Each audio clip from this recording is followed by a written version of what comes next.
Tere! Mina olen Triin. Täna on minu vestluspartneriks härra Kajar Lember. Tere! Tervist! Kajar on endine Tartu abilinnapea ja ettevõtja, et temale kuulub see Vudila seikluspark, kus me praegu asume. Ja Vudila mängumaa. Ja Vudila mängumaa. Et siia ma olen täna külla tulnud ja soovin Kajariga vestelda tema raamatu teemal, et mulle sattus kätte see raamat Jälitatav. Ja hakkasin siis huviga tõesti lugema ja mulle tundus ka uskumatu, et selline asi võib olla võimalik. Ja siin on siis kirjas sinu lugu, et sinu võitlused riigiga või kohtusüsteemiga, et see kõik sai siis alguse sellest, et ühel päeval sulle esitati süüdistus altkäemaksu võtmises. On mul õigus? Kõigepealt esitati kahtlustus ja süüdistuse läks veel 2,5 aastat aega tegelikkuses, eks ole, aga jah, loogika nagu õige ja nii ta on. Ja tagantjärgi tarkusena me teame seda, et tegelikult see kriminaalasi algas juba ju 2014 aasta kevadel. Ehk tänaseks päevaks on sellest möödas siis üle 6 aasta ja minu jaoks algas see asi siis 2016 aasta mais, kui mind Tartu Raekojas kinni peeti. Ja tõepoolest, et esimene sõnum ju meediale oli puhtalt selles, et mind on kinni peetud ikkagi kui suur korruptanti, kes on korduvalt võtnud altkäemaksu.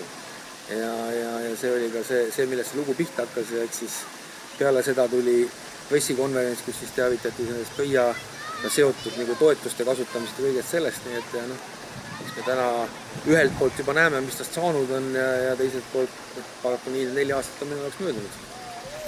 Et kõigepealt siis süüdistati ja siis hakati alles uurima, et kas on alus süüdistada. Ma ei tea, kas nüüd päris niipidi, aga eks nad alguses, ma isegi päriselt ei oska öelda, mida nad nagu lootsid ja mida nad nägid ja mida nad nagu kahtlustasid, sest tegelikult on juba ainuüksi see fakt, et kui keegi väitis kas või sellel samal pressikonverentsil, et kellelgi on mingisugused tõendid, et mina olen võtnud korduvalt altkäemaksu, siis ma võin jätkuvalt kinnitada, et selliseid tõendeid ei ole olemas, sellepärast, et ma ei ole seda altkäemaksu võtnud. Ja neid tõendeid ei saanud olla siis, neid tõendeid ei ole täna, ega neid ei olegi olemas. Ja see juba näitab seda, mis faasis see protsess tegelikult ju algusest peale olnud on ja täna õnneks on siis saanud ka prokuratuur sellest aru, et tõepoolest seda ei ole, sellepärast, et ka mul ei ole esitatud korduvas altkäemaksu võtmises mingit süüdistust üleüldse.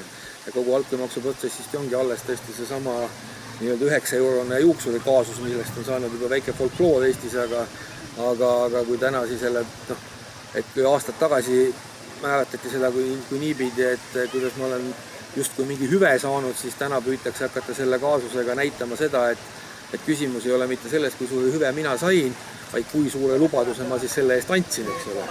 Et justkui nii odavalt olin valmis ennast nagu müüma, et ma lubasin kellegile isiklikuks mingisuguse trepi kuskil ehitada, siis tegelikult ma väidan jätkuvalt, et kindlasti ei olnud tegemist nagu mingi isikliku lubadusega, ka saaratud see trepi ehitamise kokkulepe tegelikult oli oluliselt laiemal pinnal kui minu ja kellegi mingi eravestluse vahel, eks ole. Aga too ei olegi tegelikult nagu oluline, sest küsimus on selles, et kui näiteks Tartu abilinnapea peab kuskil objektil käima, mingeid asju üle vaatama ja sa näed seal mingit probleemi ja sul ei ole, ma ütleks, nagu nii palju otsustusvõimet või otsustusjulgust, et sa näiteks ütledki, et jah, siin on probleem, väga hea, me lahendame selle ära. Siis ei ole tõesti mõtet sinna Raekotta minna. Ja minu viga tõenäoliselt ongi see, et ma olen suht tahtsite kaartidega seda öelnud, et jah, ma nägin seal probleemi, ma ütlesin, me lahendame selle ära, leppisime linnavalitsus kokku ja lahendasimegi, kuigi see lõpuks jäi lahendus pooleli, eks ole, aga sellest kogu see jama pihta hakkas. Et siin tagakaanel on siis nagu näidatud, et mis asjad olid kõigepealt need süüdistused ja siis, et mis on nagu jäänud järgi, et selle pikka kohtude jooksul on suur osa nendest ära langenud, et neid ei ole siis nagu Eks selle loo ajalugu ja kronoloogia tegelikult ongi see, mis siin raamatus kirjas on ja ma olen ikka öelnud, et kui siin raamatus oleks nagu midagi nagu valesti, siis uskuge, et keegi oleks sellele tähelepanu juhtinud. Aga ma väidan, et see kõik, mis siin on nii ongi ja reaalsus on ju see, et kui sa võtad lahti 4 aasta tagused need samad sõnumid, mida meediasse anti, siis räägiti a la ka minu puhul nendest toetustest, et umbes, et on osaline soodustus kelmustest kuni seal 1,8 miljonit ja mis iganes, eks ole. Täna olen ma siis saanud kätte lõpliku süüdistuse, kus on siis sees või alles nii-öelda, siis, mis on minu eraisikuga seotud üks episood, mis on siis Udilaga seotud seikluspark, kus me hakkame siis nüüd kohtus tõestama, kas see seikluspark maksis siis 13 000 eurot või maksis ta 20 000 või ma ei tea, kui palju. Ja see ongi kogu see PRIA kaasuse nagu järelm. Ja teistpidi, kui ma panen siia juurde, et siis on alles veel seesama nii-öelda juuksuri kaasus ja siis üks toimingupiirangu kaasus, siis tegelikult ma olengi 3 episoodiga täna siis kohtu all. Ja minu jaoks on ka sama koomiline, et me oleme, riik on täna tõenäoliselt kulutanud selle protsessile nagu kõik kokku umbes mingisugune 500 000 kindlasti. Ja tõenäoliselt, kui me need istungid lõbusalt lõpuni istume, siis läheb teist sama palju veel. Ja inimesena vaadates seda, nagu täna oled ikka juba sellises staadiumis, et mul on nagu siiralt ükskõik, kas selles juuksuri kaasuses lõpuks jääd süüdi või õigeks või mis iganes, et kes tahab, usub nagunii seda, mida ta uskuda tahab. Ja kui keegi nagu päris elus ikkagi, kes on mind reaalselt näinud, ma ei tea, minu pärast või 2 tundi ja usub seda, et ma läksin sellepärast nii-öelda juuksurisse, et saadagi nii-öelda tasuta teenust või võtta seda kui altkäemaksuna pakutavat hüve nii-öelda, et siis see inimene vajaks nagu meditsiinilist sekkumist, aga mitte midagi muud. Aga mida see kõik on teile riigi kohta näidanud või ma eeldan, et selline asi on nagu üllatav, et keegi nagu ei arva, et selline asi võiks nagu juhtuda? No loomulikult on üllatav, sest ega seda, et mind 24. mai 2016 nagu aegoas hommikul maha joostaks, ega selle peale tõesti nagu ei tulnud, eks ole, ja esimese hooga, ma olen seda alati jälle öelnud, et ma olin, ma arvan, suhteliselt siuke avameelne või et tavai, et loomulikult mingid küsimused, mingid asjad, arusaamatused, räägime, milleks probleemi. Aga tegelikult juba esimestel kohtumistel selle samas päeva jooksul selle sama uurijaga põhiliselt said nagu selguse, et ega tegelikult see, mis tegelikult juhtus või mis tegelik probleem on, see ei huvita enam mitte kedagi. Sa oled tegelikult selle inimeste poolt juba süüdi mõistetud, täiesti mustvalgelt. Sul on ainuke võimalus sellega nõustuda ehk minna mingile kokkuleppele või siis tegelikult hakata nagu võitlema nii-öelda. Ja ma usun, mina olen täna selgelt valinud selle teie, sest ma nagu tõesti ei näe jätkuvalt ühtegi probleemi, milles ma peaks ennast nagu sisus süüdi tunnistama, olgu ta seotud selle sama altkäemaksuga või toiminguga või ka tegelikult neid Udila toetustega, eks ole, et kui täna vaadata kõiki neid Udila toetuseid, ma olen täna selle aastate jooksul püüdnud läbi ekspertiiside tõestada ära kõikide endaga seotud objektide maksumused ja täna Eesti tippekspertiisid tõestavad, et mul on nagu õigus ja kui täna nad on aegumise tõttu lõpetatud, enamus nendest, eks ole, siis mul jääbki kahjuks lihtsalt tõdeda, et küllap oleks kohtus sama tulemusi jõudnud, aga täna läks teisiti, nii et eks me siis nüüd vaidleme seda ühte väikest episoodi edasi ja ettevõtete kontekstis siin mõnda muud episoodi veel, aga eks see ongi aja küsimus, eks kohus peab siis otsustama, et kas tähtis on nagu toetuste puhul ka see, et kas tähtis on eesmärk, milleks neid toetusi antakse. Ma väidan, et kõik need objektid, mille peale on toetusi antud, on valmis ehitatud. Kõik need objektid, mille peale on toetusi antud, töötavad, ehk nad pakuvad inimestele tööd ja pakuvad neid teenuseid, mille jaoks nad ehitati. Ja kui seal tõesti, ütleme, täna on meil aasta 2020, kas see sama meie seljadega olev veepargi projekt sai alguse vist 2009 ja kui nüüd näiteks peaks selguma, et 2009 aastal taotlemisel on tehtud mingi viga, siis andke andeks, aga see on absurd, millega me täna tegeleme. Just, sest asi on valmis, seda kasutatakse. Ja kui me vaatame täna mingid Euroopa kohtu lahendeid, siis need kõik on ikkagi, ma ütleks, liigutavad kogu seda protsessi nagu tervemõistuslikkuse suunas. Ja vaadataksegi seda, et kas nagu raha on kasutatud eesmärgipäraselt, kas raha nii-öelda see nagu teenib seda eesmärki nagu see objekt, eks ole, ja kui see on nagu korras, siis tegelikult bürokraatia jätaks natukene kõrval. Me oleme täna kuidagi oma riigis nagu minu meelest täiesti vastupidisel teel, et kõige tähtsam on see, et jumala eest, et keegi ei ole kuskil komakohaga eksinud ja et kui see eksimus on, siis on nagu null tolerants, eks ole, et kõik toetused tagasi maksta ja edasi. Ja kui ma panen sinna konteksti veel selle, et kui mulle esimesel või teisel kohtumisel uurija teatas, et a la selle Udile me võtame sul nagunii käest ära, eks ole, mida ma pean sellest siis nagu arvama. ja lõppkogus tõesti ma ütlen, kui sa paned selle summa, kui palju on täna riik nii-öelda investeerinud minu korruptandiks tegemisse, siis minu meelest on proportsioonid paigast. Isegi kui ma millegist süüdi oleks, nad on absurdsed. See on jah, ilmselgelt nagu terve mõistuse puudus lihtsalt.